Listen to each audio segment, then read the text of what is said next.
Our bites of the week come from vendors in downtown Kingston who were found in breach of one of the COVID-19 protocols. Now, the vendors who were not wearing any masks expressed little concern about contracting the virus. Here's our bites of the week.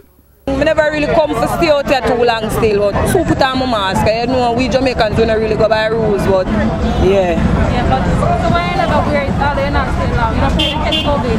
Why me I tell you the truth, you know, miss me, I COVID myself, you know. What do you mean by that? COVID not afraid of COVID, miss. You're not afraid of COVID? No, to be honest with you, I'm not really afraid of nothing right now, you know, miss. I got my put first. People have flu and look sickness. Don't corona there, what about corona? What corona there, darling? But you're not a medical expert, how are you saying that? Huh? You're not a medical expert, how are you saying people? You don't have to be a medical expert to know that. You see, if you're a bus driver and catch a corona and a taxi driver and catch a corona, no corona no there, man.